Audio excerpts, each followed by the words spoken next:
송나영의 라디오 오늘.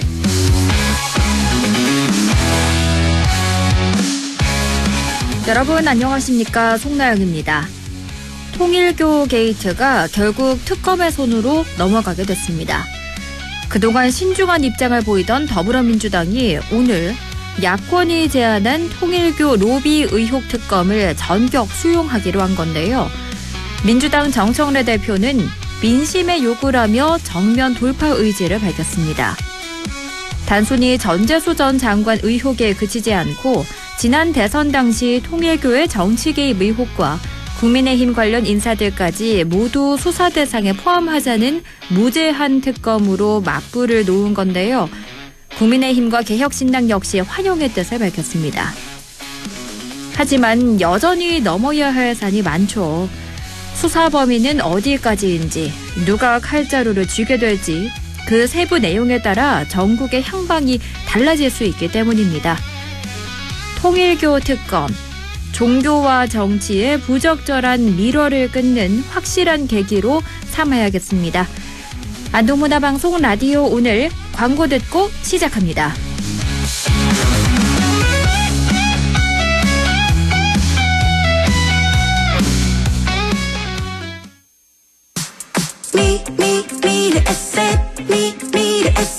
투자는 미래에셋 글로벌 자산배분 디지털 연금 투자는 더 미래에셋 증권. 원금 손실 유의, 투자 전 상품 설명서 및 약관 필독. 안전화가 이렇게 편해도 돼요? 나도 모르게 집에까지 신고 간다니까요. 우린 발이 건강해야 하니까 안전화 아무거나 못 신어요. 내가 안전해야 가족이 안심하지. 그래서 난 꼭 워킷만 신어. 워킷 안전화를 고집하는 확실한 이유가 있다. 생각의 차이가 만드는 가치 워킷 안전화. 잘 나가는 비즈니스 모빌 대박, 잘 달리는 엔진 오일 모빌 대박, 엔진 보호 안전 운전 모빌 대박, 대형 트럭 엔진 오일 모빌 대박, 하와 대박 성능 대박 모빌 대박. 저출생과 경제 위축으로 작아지는 지역들, 숨막힐 만큼 밀려드는 수도권. 대한민국은 지금 국토 공간의 대전환이 필요합니다. 17개 시도를 수도권, 충청권, 광주, 전남, 대구, 경북, 부울경 5개 초광역권과 강원, 전북, 제주의 3개 특별자치도로 묶어 권역별 메가시티로 재편하는 5국 3특 국가균형 성장 전략. 지역에 산업이 자리 잡고 기업이 찾아오며 청년이 떠나지 않아도 되는 생활 공간이 만들어질 때 대한민국은 균형 성장으로 나아갈 수 있습니다. 5국 3특 국가균형 성장 전략. 지역의 성장이 곧 대한민국의 성장입니다. 내게 기대 저축은행, 당신 곁에 저축은행, 기대하던 미래와 만나요. 당신의 기대, 당신의 미래. 저축은행에 기대세요. 내게 기대 당신의 저축은행. 12월 22일 월요일 라디오 오늘입니다. 1부 꼭 알아야 할 우리 지역 뉴스를 시원하게 정리해드립니다. 양승진의 슬기로운 뉴스 생활 함께하고요. 2부 이슈 오늘에서는 이주 노동자들의 인권이 여전히 사각지대에 놓여 있는데요. 잠시 후 경북 북부 이주 노동자센터 김헌주 대표 연결해 이야기 나눕니다. 이어서 더불어민주당 박규환 영주영양봉화 지역위원장 연결해 박규환의 세상 읽기 함께합니다. 라디오 오늘 유튜브로도 다시 들을 수 있거든요. 많은 애청 바랍니다.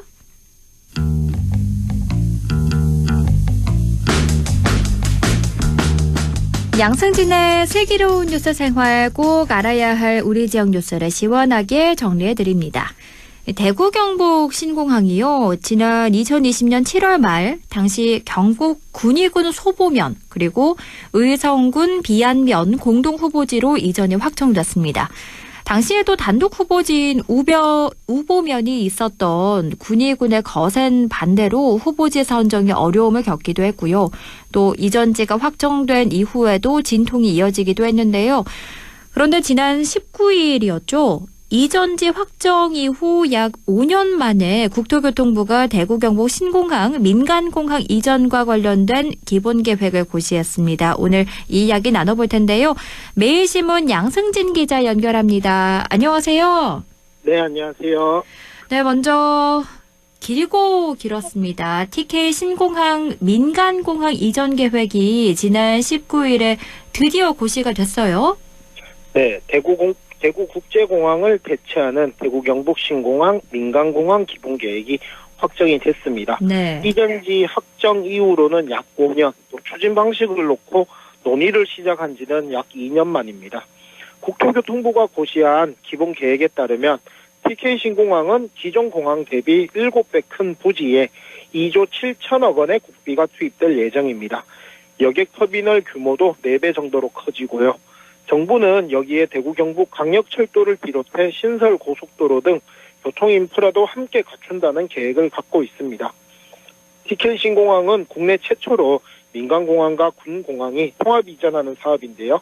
기본계획 고시를 보면 신공항은 대구 군위군 소보면과 의성군 비안면에 걸쳐 133만 7천 제곱미터 크기로 조성이 됩니다. 주요 시설로는 3,500m 길이의 할주로 한 본과 유도로 7본, 계류장, 여객터미널, 그리고 화물터미널은 군위와 의성 각각 1개소씩 해서 총 사업비가 2조 7천억 원이 투입됩니다. 그렇군요. 이 공항 규모를 그럼 기존 대구공항과 비교를 해볼게요. 부지 면적이나 여객터미널 외에도 여객 전용 주기장이나 활주로도 대폭 보강이 되는 거죠? 네, 기존 대구국제공항에 비해 부지 면적은 7배 이상, 그리고 여객터미널 면적은 4배 이상 확장이 됩니다. 주기장도 여객 전용 주기장도 기존 11대에서 20대로 2배 가까이 늘어나게 되고요. 활주로는 대구 경북 통합신공항법에 따라 대구 경북 통합신공항이 여객 물류 중심의 복합 기능 공항으로서 중장거리 노선 운항과 대형 항공기 운항이 가능하도록 3,500m로 계획을 했습니다. 항공기의 활주로 이탈 시 손상을 줄이기 위하여 활주로 종단 안전구역을 259m로 충분히 확보를 했고, 또 추가로 설계 단계에서 활주로 이탈 방지 시스템 도입 여부도 검토할 예정입니다. 네. 이 과정에서 이제 전략 환경 영향 평가를 통해 조류 충돌 가능성을 조사를 했고, 또 조류 충돌 위험성 저감을 위한 조류 탐지 레이더 등도 설치할 계획을 세웠습니다. 특히 이제 민간공항과 군공항을 같이 쓰는 특성을 고려해서 조류 퇴치와 예방 방안에 대해서는 군과 협의를 하고, 또 중복 투자를 방지하기 위해서는 필요한 부분에 대해 민가 군이 통합 설계 시공을 할 계획입니다. 이 외에도 공항 접근성을 높이기 위한 교통망도 갖춰지게 되는데요. 중앙고속도로와 연결되는 진입도로가 신설되고 국도 28호선도 연결이 됩니다. 그리고 서대구에서 시작해 공항을 거쳐 의성으로 이어지는 대구 경북 광역철도와 최근 예타를 통과한 구미 군위 고속도로도 추진이 됩니다. 이렇게 형식상의 첫 관문은 넘었는 건데요. 그런데 문제가 민군 통합 이전의 절대 전제인 군공항 이전 예산이 내년도 정부안에서 전액 빠진 거거든요. 실질적으로 이 진전으로 이어질지는 여전히 불투명하다는 지적이 계속해서 나오고 있는 것 같아요. 네, TK 신공항은 민간공항과 군공항을 동시에 이전하는 구조의 사업입니다. 그런데 전체 사업비의 90% 이상을 차지하는 군공항 부분은 사실상 멈춰 있는데요. 내년 정부 예산안에서 군공항 이전 관련 토지 보상비와 금융비용 등 2,882억 원의 예산이 전액 미반영됐습니다.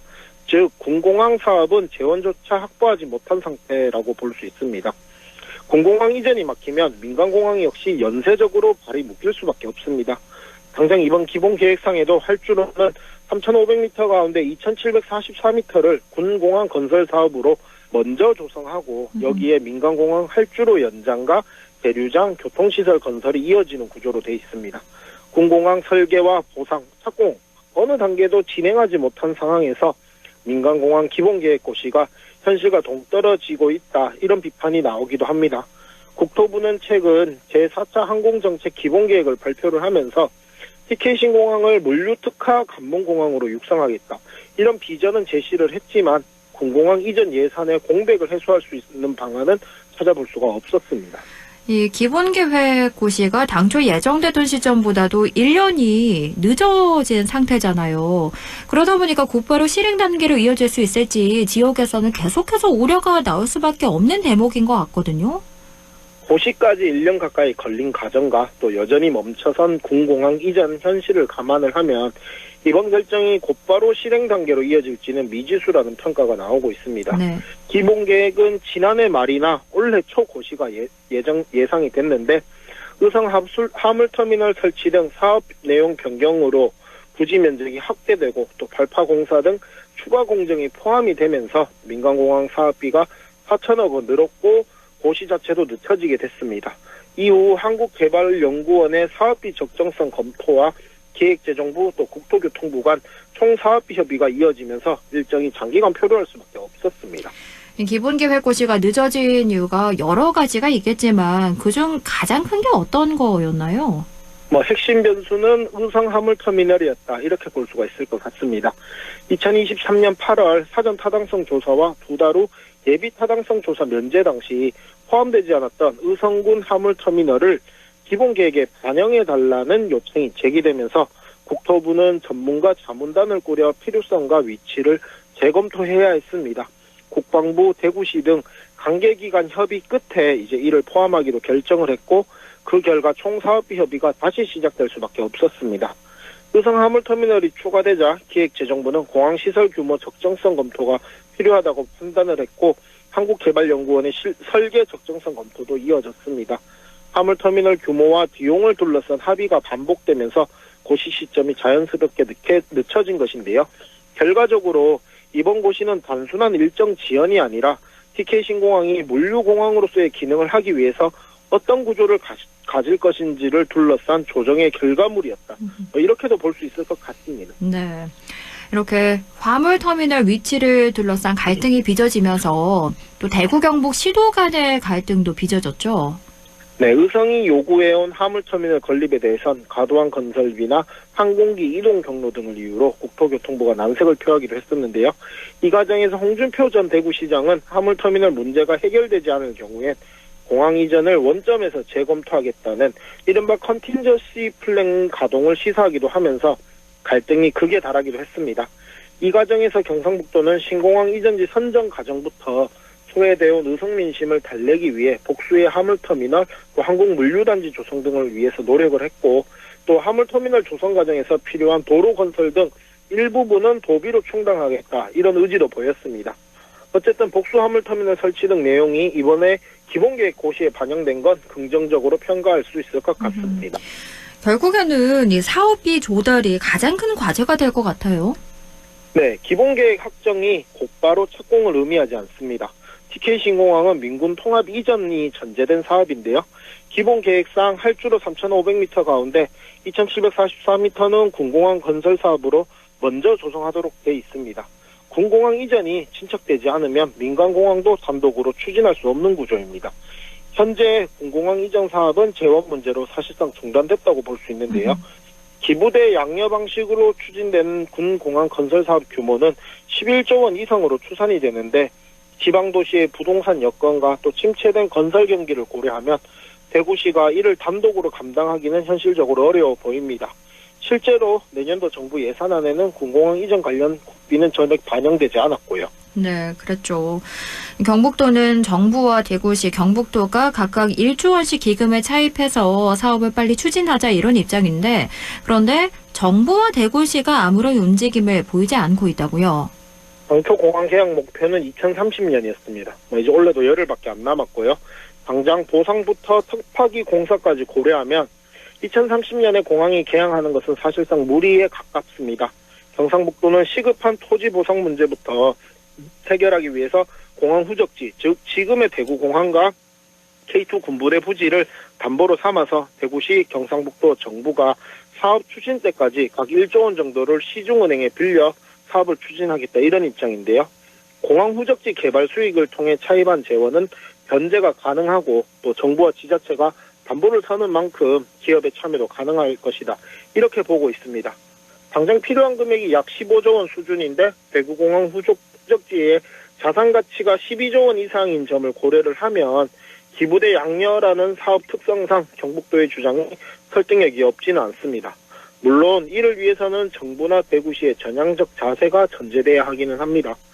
어쨌든 지역의 대박이라고 여겨졌던 공항이 한동안 지역에 애물단지로 전락하는 것 아니냐 이런 우려도 적지 않았습니다. 다시 한번 사업 추진의 동력을 얻은 만큼 사업이 원활하게 추진될 수 있도록 중앙정부도 또 대구시와 경상북도의 역할도 중요해 보입니다. 네, 이렇게 이전지 확정 이후 약 5년 만에 국토교통부가 대구 경북 신공항 민간공항 이전과 관련된 기본 계획을 고시했다는 소식 함께 나눠봤습니다. 지금까지 매일신문 양승진 기자와 함께했습니다. 고맙습니다. 네, 감사합니다. 라디오 오늘 2부에서 뵙겠습니다.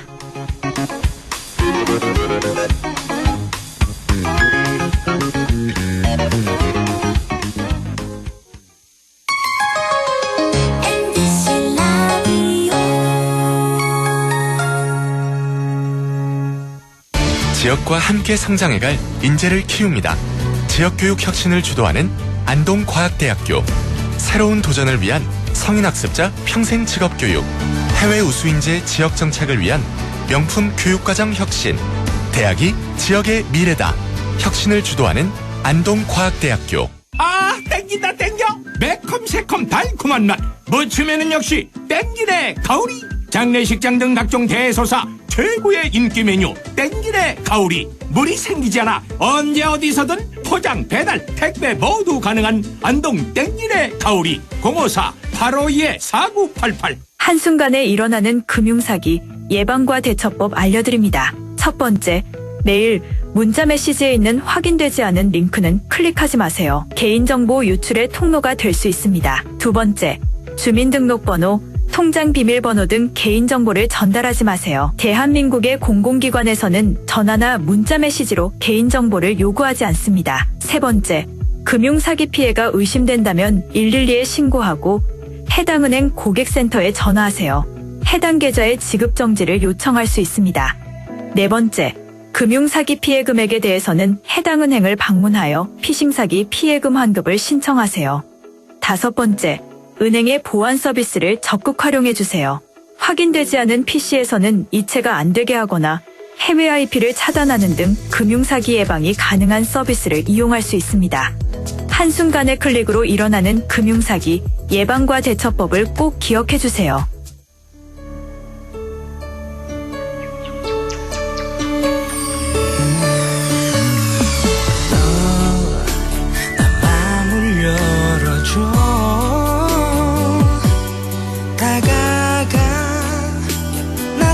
속삭이도록 언제나 내 생각으로 행복해야 해요. MBC 라디오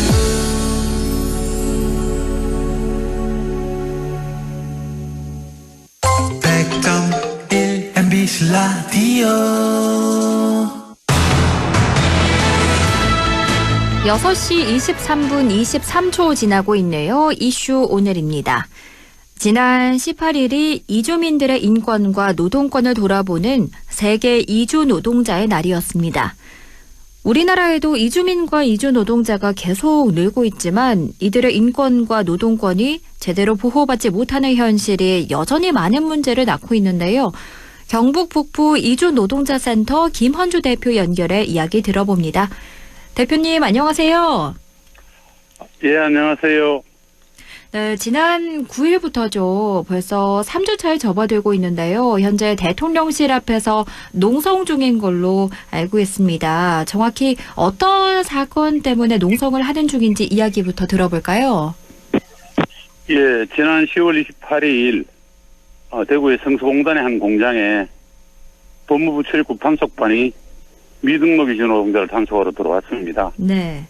사업주의 사전 동의나 미란다 원칙의 고지 등 법적 절차를 지키지 않은 것은 물론이고요.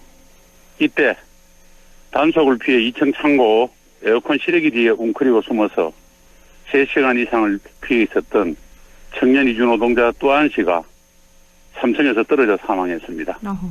아직까지 그 실체적 원인이 밝혀지지 않고 있습니다. 고도한 씨가 대구에서 대학을 졸업한 유학생으로 알고 있는데요. 그런데 구직 비자를 가진 유학생 출신이었는데 왜 공장에서 숨어 있었어야 됐던 건가요? 예, 최근 한국으로 오는 유학생이 급증하고 있는데요. 네. 이 유학생들이 사실 졸업하고 한국에서 직장을 찾고 싶어 합니다. 그래서 이분들의 구직 활동을 지원한다는 명분으로 만든 비자가 D10 비자인데요. 네. D10 비자는 대학을 졸업한 유학생들이 직장을 구하는 기간 동안 유효한 비자입니다.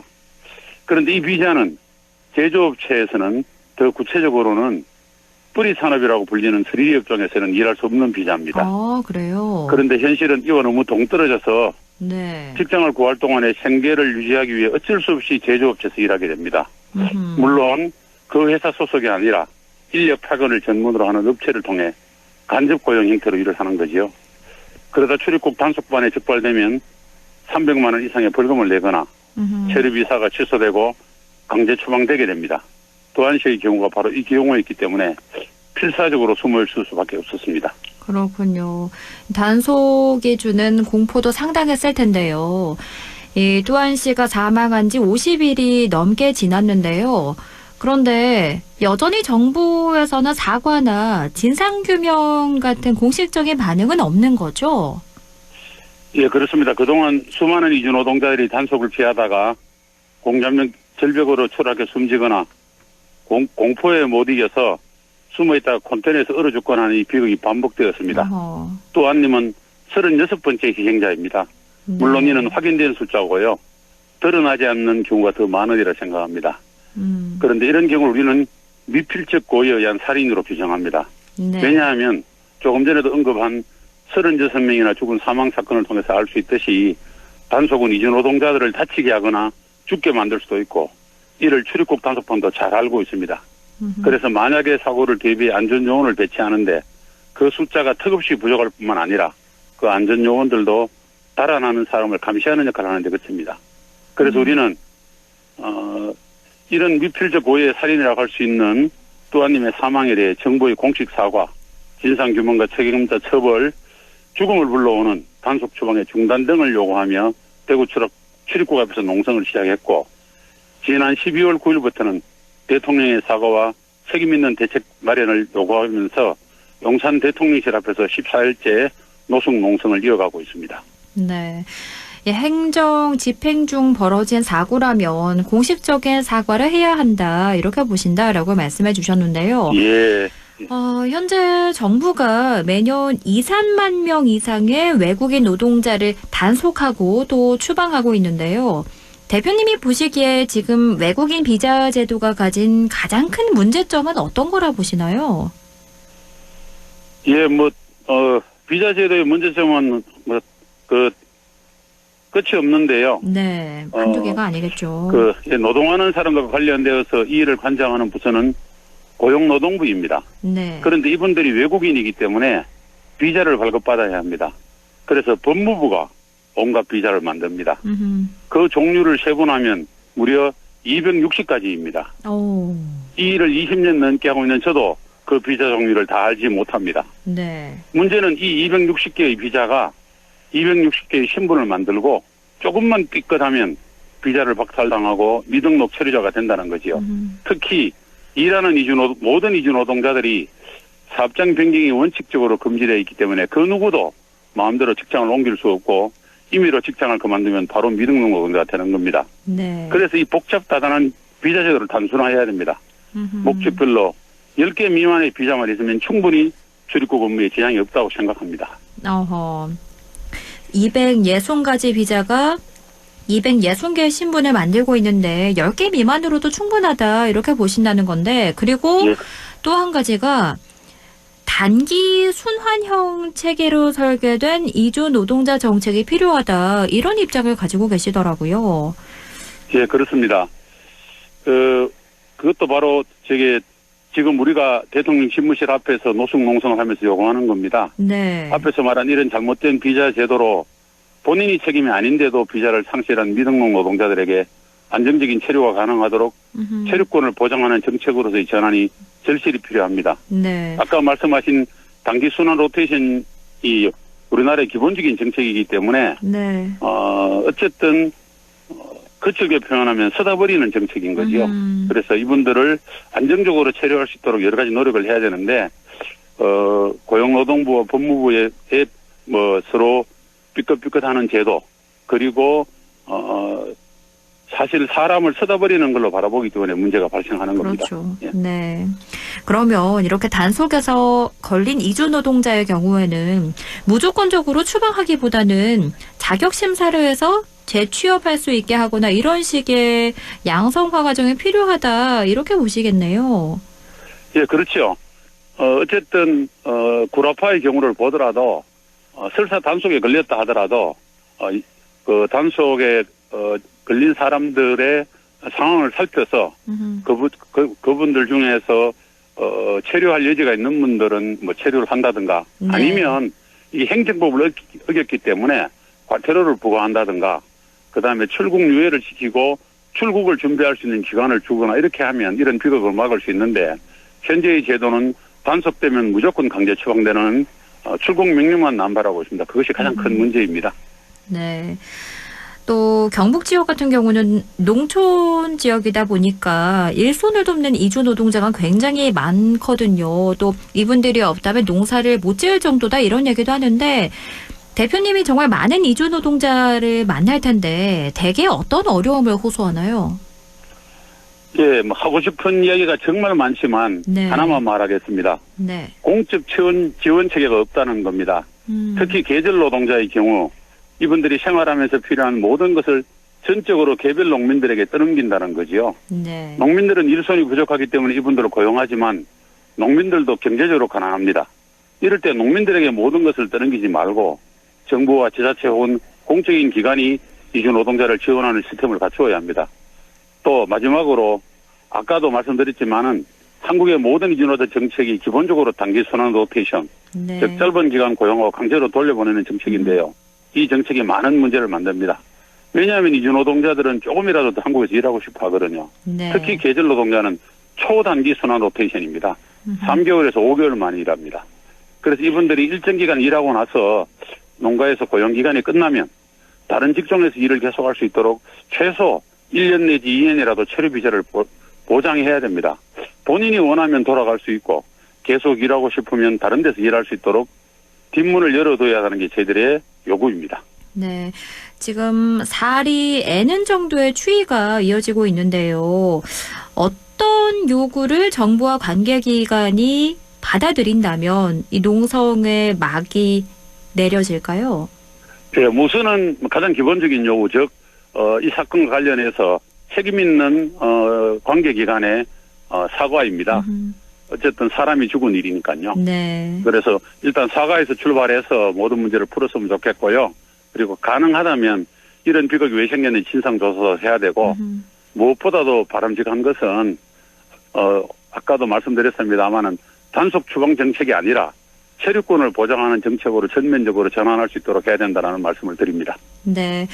25살 베트남 청년 뚜안 씨를 벼랑으로 내몰아 갔던 그 이유가 무엇인지 오늘 함께 이야기 나눠봤습니다. 오늘 말씀 잘 들었습니다. 고맙습니다. 예, 감사합니다. 지금까지 경북 북부 이주 노동자 센터 김헌주 대표 연결해 이야기 나눴습니다. 라디오 오늘에서는 청취자 여러분의 참여를 기다리고 있습니다. 우리 지역에서 발생한 사건 사고 소식이나 함께 토론하고 싶은 내용을 안동 MBC 홈페이지 라디오 오늘 게시판에 올려주시기 바랍니다. 전화와 문자 참여도 하실 수 있습니다. 전화는 851국에 7191번, 문자는 샵 0913번으로 보내주시면 됩니다. 문자는 단문 50원, 장문 100원의 정보 이용료가 있습니다. 여러분의 많은 참여 바랍니다.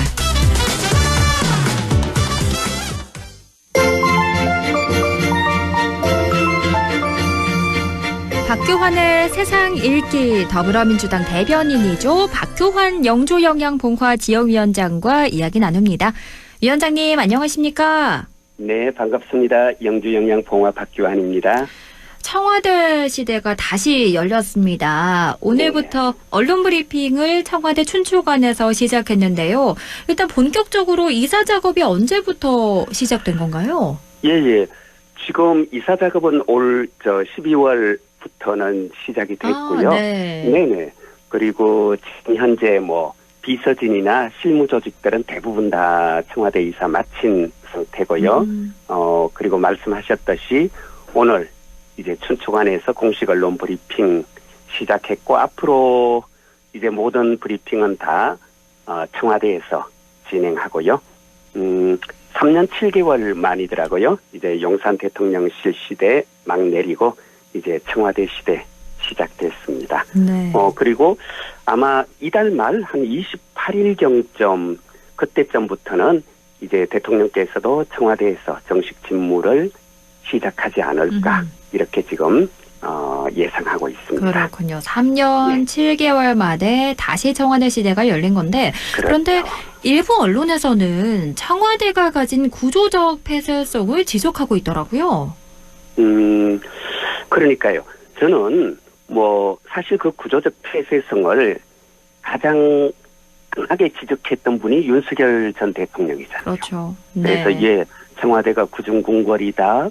그리고 또 그 공간이 구조가 사람을 결정하고 움직인다라고 하면서 결국 그 소통을 명분으로 청와대를 박차고 나와서 지금 뭐 1,000억 원 넘는 혈세 들여서 용산 대통령실로 옮겼는데 우리 다 아시다시피 최악의 불통 대통령이었죠. 네. 그래서 저는 뭐 구조의 문제라기보다는 사람의 문제다 이렇게 생각하고요. 다만 그 구조를 지적할 때 보면 대통령이 직무하는 본관과 또 이제 보좌진들이 근무하고 있는 그 여민관 뭐 거기에 거리가 있고 500m 넘고 뭐 예전에 보면 박근혜 대통령 시절에 보니까 뭐 거기를 자전거 타고 오갔다 이런 이야기들이 자꾸 나오고 하니까 좀 이제 청와대가 좀 대통령을 너무 혼자 고립시켜 놓고 있는 것 아니냐 이런 이야기도 있는데요. 이번에는 그렇게 하지 않고요. 바로 그 이제 비서진들이 근무하는 여민관이라는 그 건물에요. 대통령 집무실도 두고 그리고 또 3실장이죠. 비서실장, 정책실장, 국가안보실장이 바로 대통령과 1분 거리에 다 사무실이 옹기종기 모여 있습니다. 예, 그래서 바로바로 대통령께서 보좌진들 그리고 또 뭐 비서관 혹은 또 심지어 행정관들과도 적시적시 소통할 수 있는 또 그런 동선을 만들어 뒀습니다. 그래서 뭐 그런 문제는 없고요. 그래서 이번 이제 청와대 또 이사한 것을 계기로 해서 더 적극적으로 아마 대통령께서 또 소통하시면서 그렇게 국정 펼쳐나가지 않을까 또 기대해 봅니다. 그렇군요. 그나저나 이재명 대통령이 대전 충남 통합을 제안했는데 그 이후에 급물살을 타고 있거든요. 내년 7월 통합이 목표라고 하던데 왜 갑자기 이 지방 통합 카드를 꺼낸 걸까요? 사실은 이게 뭐 갑자기라기보다는 대전 충남에서는 지속적인 의제였어요. 근데 지금까지는 사실은 이게 가능성 정말로 대전 통합 충남 통합 이뤄낼 수 있을까 여기에 대해서 좀 회의적이었던 거죠. 우리도 사실 알잖아요. 우리 경북 주민 여러분들 아마 누구보다 잘 알 텐데 대구 경북 행정 통합 이야기가 뭐 두 자치단체 수장들 사이에 그렇게 오갔지만 그 오가는 순간에도 과연 저게 정말 될까? 왜냐하면 거기에는 국회의 협력이라든가 또 정부의 협력과 지원이 없으면 사실 불가능하잖아요. 그런 점에서 보면 지금까지 대전 충남 안에서는 지속적으로 논의돼 왔는데 사실은 좀 정부의 반응이나 이런 것이 약간 뜨뜻미지근했었는데 이번에 대통령께서 확실히 한번 힘을 실어 주셨죠. 대한민국 어떤 행정구역 개편 사상 첫 번째가 될 겁니다. 광역자치단체 간 통합 사례고요. 무엇보다 이 자치분권 그리고 균형 성장의 이제 성공 모델 한번 만들어 보자. 이제 이런 의지를 딱 피력하시니까 이제 좀 속도감 있게 이제 진행이 될 수 있게 된 거죠. 예. 그런데 국민의힘에서는 처음에 환영한다고 했다가 반대 입장으로 바뀌었는데 그 이유가 뭘까요? 글쎄요, 저는 국민의힘의 그런 태도는 참 이해가 안 되는데요. 네. 지금 예컨대 왜 국회에서도 필리버스터가 이루어지고 있잖아요. 진행중이죠. 네. 200개 넘는 민생 법안에 필리버스터를 걸었어요. 어허. 본인들이 제안한 법률에 대해서까지 지금 본인들이 반대하고 있어요. 네. 그러니까 저는 참 그런 것이 본인들이 지금까지 추진하다가도 이게 이재명 정부가 해서 뭔가 이재명 정부가 결론을 내거나 또 그 결실이 혹은 뭐 국민들의 어떤 칭찬이 이재명 정부로 향할 것 같다.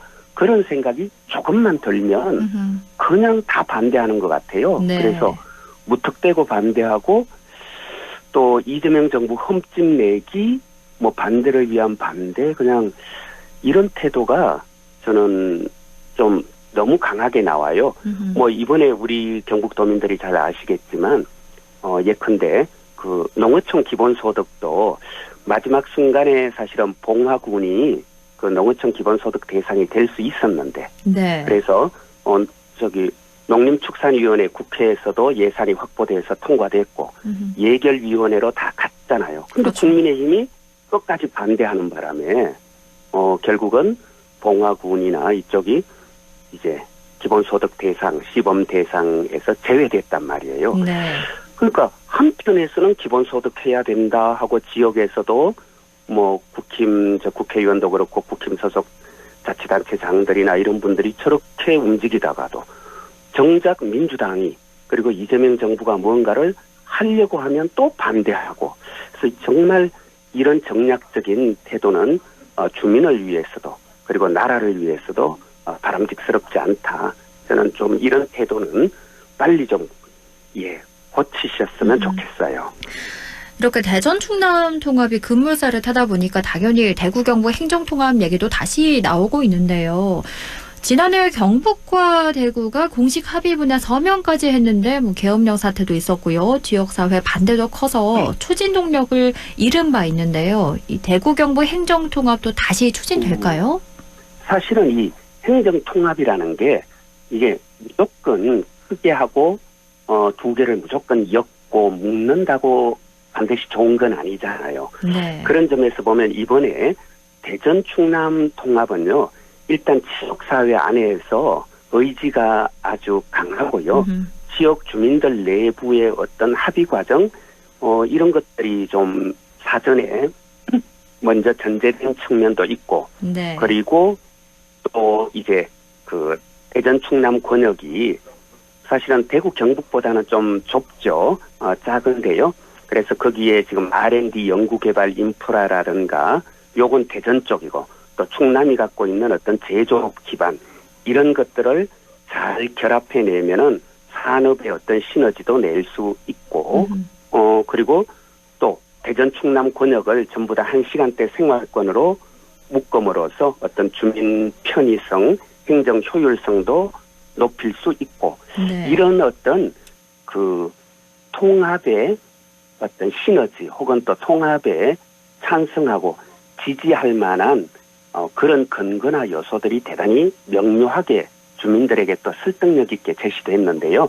근데 우리 알다시피 대구 경북 통합 같은 경우는 이철우 지사와 당시 홍준표 시장의 어떤 대권놀이를 위한 그런 차원에서 좀 제기된 거라든가 네. 이철우 경북도지사 당시 3선을 이제 하려는 그런 정치적 욕심 사실 그것에 의해서 좀 급하게 추진된 감도 있었고 무엇보다 네. 우리 지역 안에서 통합된 의견 수렴이 이루어지지 않았잖아요. 대표적으로 우리 북부권 안동이라든가 봉화라든가 상주 문경 등등 이런 북부권 쪽에서는 주민들도 심지어 국민의힘 소속 단체장이나 또 지방의회들도 반대했잖아요. 네. 그러니까 이런 지역 내부의 어떤 의사수렴이라든가 소통 과정이 다 생략되어 있었기 때문에 저는 대구 경북의 사례는 이제 대전 충남과는 좀 다르다. 이제 그런 점에서 저는 쉽지 않다. 그리고 만약 이런 통합 이야기가 오가려면 정말로 어떤 시너지가 있는지 이런 것에 대해서 조금 더 주민들 사이에 토론될 필요도 있고 향후 계획 경북은 넓어요. 저 충남과 또 다릅니다. 그렇죠. 전국에서 가장 넓은 저 광역 단체입니다. 면적이 제일 넓어요. 거기다 북부권과 또 이 남부권과 이 해안 쪽과 이게 서로 다 달라요. 그래서 이런 각각의 특성들을 최대한 잘 살려내면서 뭔가 연대하거나 통합할 수 있는 이런 방안을 찾아야 되고요. 그것이 꼭 행정통합이냐 아니면 상위의 어떤 새로운 연대 이런 것도 얼마든지 가능하거든요. 법상으로도. 그래서 그런 좀 다양한 토론이 오가야 된다. 이런 생각입니다. 기존의 건 이미 폐기된 겁니다. 네. 결국 뭐 지역 주민의 공감대를 얻는 과정이 그렇죠. 가장 중요할 것이다. 이렇게 네, 말씀해 맞습니다. 주셨습니다.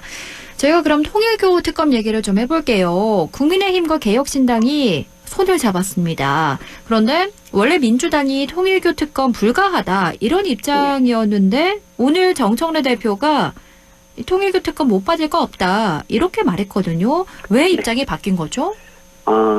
이게 사실은요. 저희가 좀 정확하게 얘기하자면 네. 입장이 바뀌었다기보다 저희들은 늘 일관된 어떤 그런 원칙이 있었습니다.